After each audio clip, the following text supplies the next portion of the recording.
Bine v-am găsit, dragii mei din Zodia Scorpion, oriunde v-ați afla. Bine ați venit tuturor pe canalul meu, Tarot Flor de Loto. Numele meu este Nina, pentru cei care nu mă cunosc, și ca de obicei mă bucur să vă am alături la fiecare lectură. Atât pe dragii mei abonați, cum de asemenea și pe cei care poate sunteți pentru prima oară aici pe canal. Azi voi face lectura generală pentru luna martie, așa că toți cei care aveți soare, lună, Venus, ascendentul sau oricare altă planetă importantă din cartea voastră natală în Zodia Scorpion, atunci această lectură este de asemenea și pentru voi. Desigur, nu trebuie să uitați, ca de obicei vă readuc aminte de fiecare dată, că voi sunteți stăpânii propriei voastre vieți și voi vă construiți propriul viitor. Așa că vă rog din suflet să luați decât acele mesaje care rezonează cu voi, iar restul lăsați-le să zboare în univers, pentru că sigur sunt pentru alte energii, alte persoane care într-o mai mică sau mai mare măsură au o legătură cu Zodia Scorpion. Și așa cum v-am obișnuit, cei care deja mă urmăresc de ceva vreme știu că mai întâi facem această extragere din oracolul frunzelor de ceai pentru a vedea așa pe săptămâni, să vedem așa imaginea de ansamblu a lunii martie pentru voi, dragii mei din Scorpion. Și avem cățelușii care spune că țineți aproape prietenii. Acum ce să vă spun? Eu știu că scorpionii sunt foarte selectivi, dar pentru toți cei care v-ați găsit prieteni adevărați, se pare că e momentul în care prima săptămână din martie să-i țineți oarecum lângă voi. De ce? O cauză există, da, și uitați care este a doua săptămână.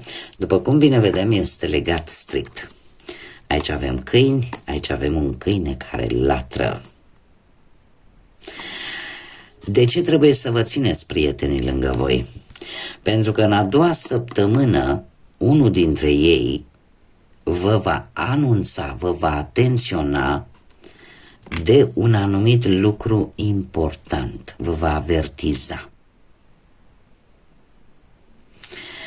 Și eu aș vrea să văd un lucru aici. Nu știu dacă unii dintre voi e posibil să aveți vreo amică din Zodia Pești. Și e posibil să vă și sfătuiască într-o anumită situație importantă în a doua săptămână. A treia săptămână avem o pasăre care zboară și spune că anumite vești importante, și eu aș spune vești care vin de departe, sunt pe drum către voi. A patra săptămână avem morcovul. Dragilor, sfârșitul lui martie vine cuvântul schimbării și cu șanse. Șanse care pe voi vă vor ajuta foarte mult. Veți reuși să culegeți sau să aveți oportunitatea de a culege roadele muncii voastre. Ce mă intrigă și mi atrage foarte mult atenția, stare curioasă să vedem și ce energie vom avea. După cum bine vedeți, aveți numai animăluțe, atât înaripate cât și patrupede, iar la sfârșit avem acest morcov, care știm foarte bine, nu e plin de vitamine, este ceva foarte bun. Așa că luna martie pentru voi este o lună în care sunteți protejați, simt eu această energie de protecție. Este ceva care vă va proteja foarte mult, dar în același timp vă va ajuta.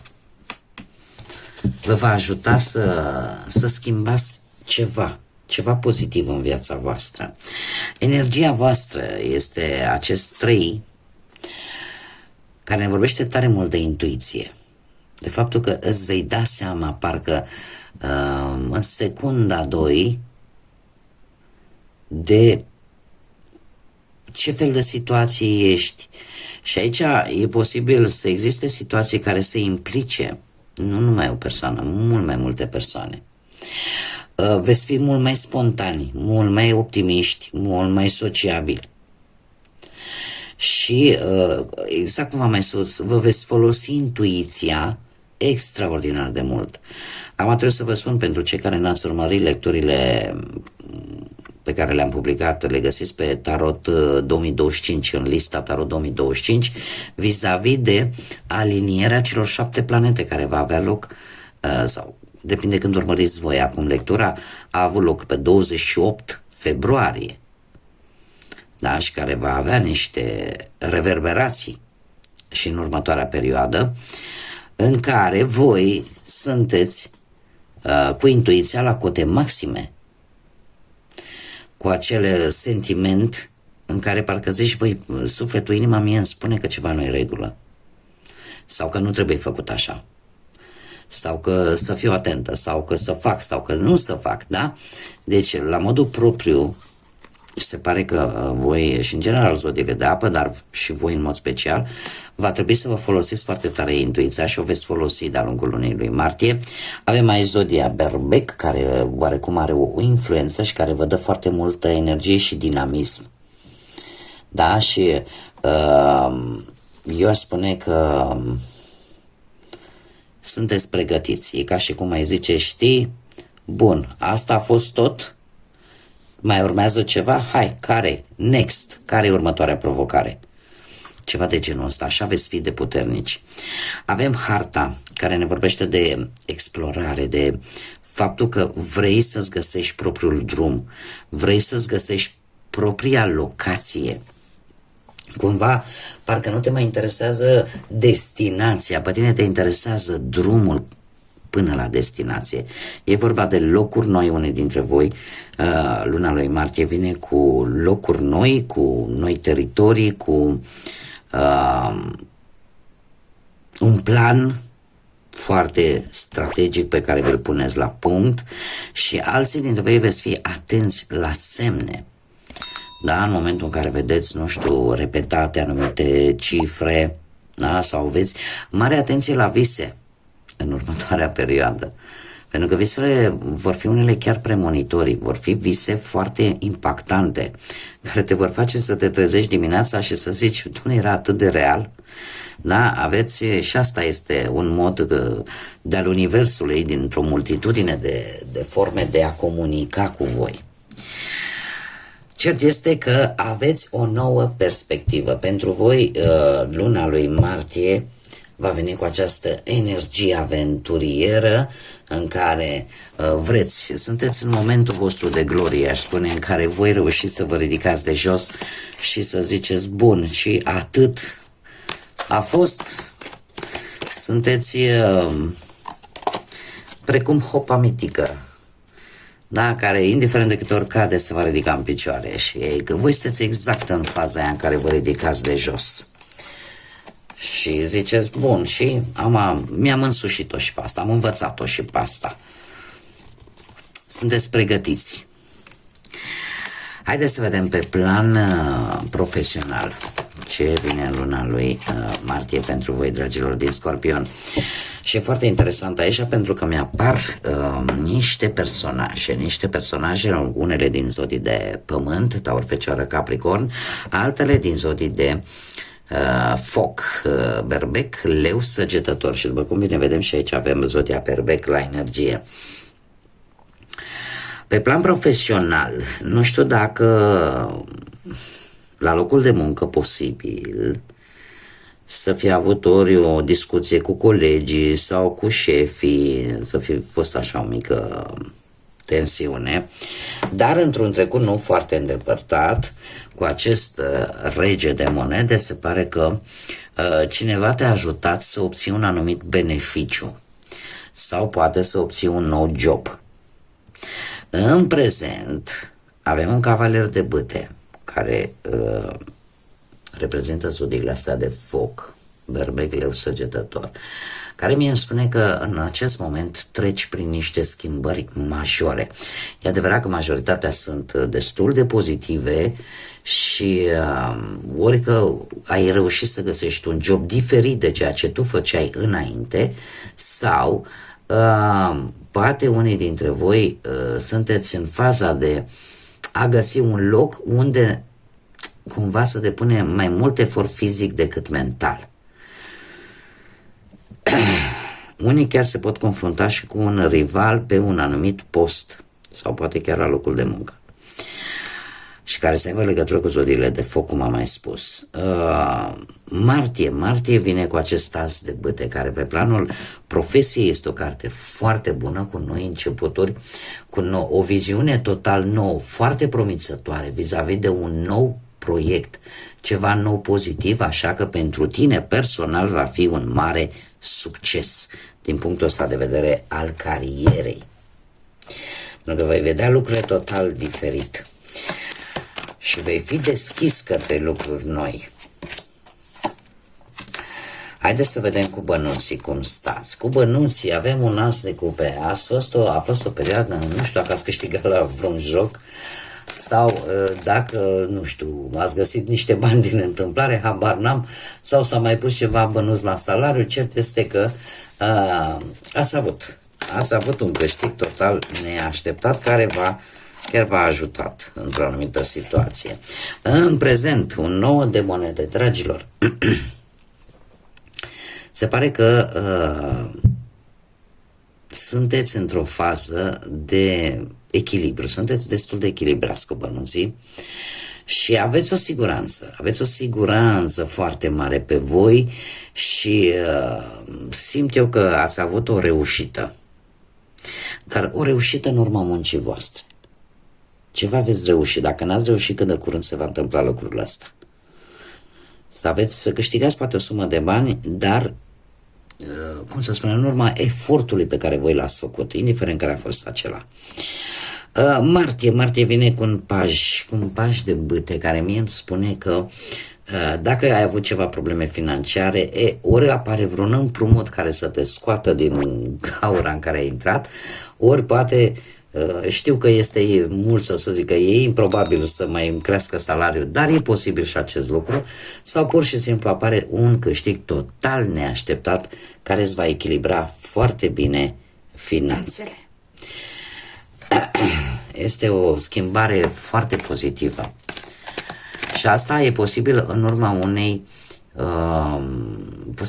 descoperiri foarte importante care te va ajuta. Haideți să vedem cu dragostea cum stați, cei care sunteți într-o relație. Dragilor, voi ați trecut peste o situație negativă și v-ați dat seama că voi sunteți cei care o puteți rezolva. Și ați făcut-o cu foarte multă răbdare, cu foarte multă atenție, ați reușit să rezolvați o anumită problemă de relație. În prezent sunteți focusați ca să, cum să spun eu, sunteți un pic mai atenți la partea asta profesională, iar asta poate, uite, din păcate poate cauza anumite furtuni, ca să zic așa, în interiorul relației voastre. Sunteți mai axați pe muncă, poate, sau pe a face bănuți. Da. E posibil ca luna lui martie să vină, desigur, și cu mici furtuni, dar din câte văd, tocmai de aceea am vrut să văd ce se întâmplă. Asta nu va face decât, aici sunteți voi, asta nu va face decât ca relația, cum să spun eu, tocmai pentru că, indiferent cât de dificilă va fi situația, tu îți vei menține calmul, măsura și înțelegerea. Vei face în așa fel încât să fii cât mai tolerant, cât mai diplomat și în felul ăsta vei reuși să rezolvi aceste conflicte care pot apărea în relația voastră. Pentru că ai capacitatea asta, luna lui martie pentru voi, dragilor, va fi una cu un impact emoțional foarte puternic, tocmai și datorită alinierilor celor 7 planete și în special a lui Mercur, care pe voi vă va afecta într-un mod direct. Așa că la un pahar de vin, poate, sau la o cină romantică, de ce nu, lucrurile se vor rezolva. Haideți să vedem cei care sunteți singuri, poate în urma văduviei, din păcate, a unui divorț, a unei separări, sau a simplului fapt că nu ați reușit până în acest moment să vă găsiți jumătatea. Dragilor, voi ați trecut printr-o fază destul de urâtă, aș spune, în care ați cunoscut posibil pe cineva nou, care poate au promis mult și nu au făcut nimic, nu și-au ținut promisiunile, iar asta v-a adus momente destul de dureroase, momente de decepție și e posibil să fi încercat să treci peste ele. Trebuie să vă spun că toată această situație nu va face decât să vă dați seama că vă împinge, chiar dacă e o schimbare dramatică în viața voastră, dar vă împinge oarecum să mergeți înainte. În prezent am o regină de spade. Nu știu dacă zodiile de aer vă spun ceva, rezonează cu careva dintre voi, Gemeni, Balanță, Vărsător. Cert este că în acest moment unii dintre voi ori există un personaj feminin sau masculin, pentru că e totuși o lectură generală, dar în principal un personaj feminin care poate influența în bine sau în rău situația ta sentimentală. Dacă nu, trebuie să vă spun că trebuie să aveți un pic mai multă atenție la impulsivitate și la dialogurile prea directe. Este bine știut, așa per general, zodia Scorpion, nu-i place minciuna și cumva, și în special doamnelor care sunteți din Scorpion, aveți o anumită ironie și un anumit mod de a spune adevărul. E posibil ca asta să deranjeze aceste dialoguri prea directe. Iar pentru alții, această regină de spade îmi poate spune că unii dintre voi simțiți anumite, aveți sentimente adevărate în interiorul vostru, dar pe care tocmai din cauza experiențelor nefaste pe care le-ați avut probabil de-a lungul timpului, le țineți în interiorul vostru. Parcă nu, ați ridicat așa ca un zid și a spus, știi, eu nu mai vreau ajunge până aici. Împărăteasa, zodia Taur, poate vă spune ceva. Împărăteasa, martie vine cu schimbări, dragilor. Vine cu schimbări și vine cu dragoste adevărată. Acum trebuie să vă spun că zodia Taur este descendentul vostru. Este exact partea voastră opusă. E ca și cum ai zice, cum era, Doamne? Că ce este opus se atrage, ceva de genul ăsta. Și așa că sunt mari șanse de-a lungul lunii martie să găsiți pe cineva care poate să aibă sau nu de a face cu zodia Taur, dar care să vină în viața voastră, chiar dacă voi veți fi foarte reticenți, veți întoarce oarecum spatele, dar este cineva aici care se pare că vrea să fie lângă voi. Haideți să vedem.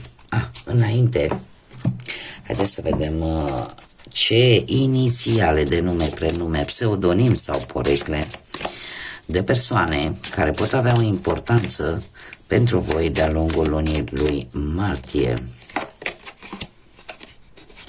Și avem litera P, vă puteți regăsi desigur și inițialele voastre, de ce nu? Litera N, litera I, litera T, W,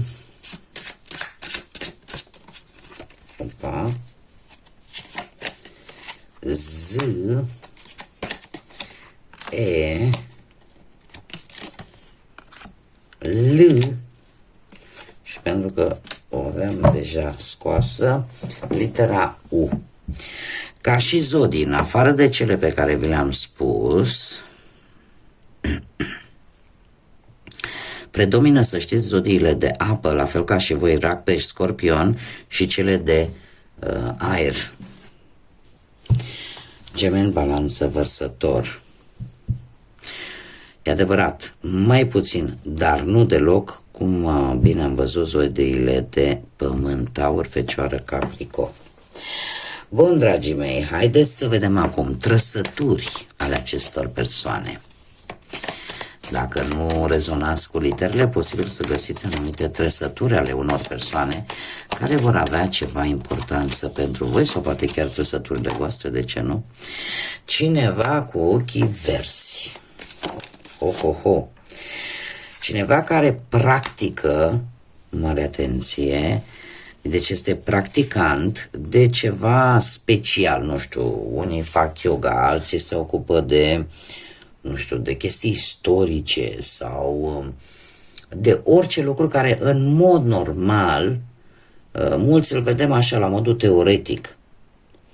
Da, dar sunt persoane care chiar se implică, nu știu, aici, de exemplu, avem pe cineva care îi place arta asta amerindienilor. Dar nu numai că se interesează și că îi place și că citește despre respectivul lucru, chiar își achiziționează, după cum bine vedem, anumite decorații, da? Adică se implică. Cineva care se implică atât practic cât și teoretic în ceva anume în mod deosebit. Cineva care are un bust destul de bine pus la punct, ca să zic așa, și cineva cu părul negru. Pot fi femei, pot fi bărbați, rămâne la latitudinea voastră. Haideți să vedem. Aici poate foarte bine să fie și un domn, da, care are un piept mai scos în evidență. Haideți să vedem care este mesajul general pentru voi, dragii mei din Scorpion. Și avem Mimoza, care ne vorbește de râs, de a râde, de a te bucura. Ridică-te pe tine însuți și pe toți cei care te înconjoară, mulțumită unui râs binecuvântat. Dragilor, sunteți îndemnați să zâmbiți. Să zâmbiți, să vă bucurați de lucruri aparent mărunte, dar care sunt de multe ori foarte importante. Nu uitați să râdeți, nu uitați să simțiți acel umor. De ce? Pentru că și din punct de vedere biologic, anatomic, da, râsul face bine la om. Așa că este chiar indicat să... Asta nu înseamnă că trebuie să te apuci să râzi singur de nebun, nu. Nu știu, urmăriți emisiuni umoristice, urmăriți lucruri care să vă dea o stare de bine, care să vă ridice vibrația și în același timp să vă ajute atât din punct de vedere fizic cât și mental. Bun, dragii mei, aceasta a fost lectura pentru voi. Eu vă mulțumesc ca de obicei pentru atenția voastră. Mulțumesc din suflet tuturor celor care sprijină dezvoltarea acestui proiect pe care eu l-am deschis aici pe YouTube. Mii de mulțumiri tuturor celor care au dat like, care s-au abonat, care au distribuit, care mi-au lăsat comentarii. Mii și mii de mulțumiri. Desigur, aștept în continuare pentru că am nevoie de sprijinul vostru și toți cei care încă nu v-ați abonat, eu vă aștept cu mare interes, cu mare drag să fim împreună aici la fiecare lectură. Până data viitoare, când ne vom reîntâlni, eu vă doresc un început de primăvară magic, plin de iubire, plin de căldură, plin de lumină, atât în suflete cât și în gânduri. Așa că până la o următoare lectură, tot binele din lume vi-l doresc și să aveți parte de multă energie pozitivă și, desigur, să fiți iubiți, dragilor.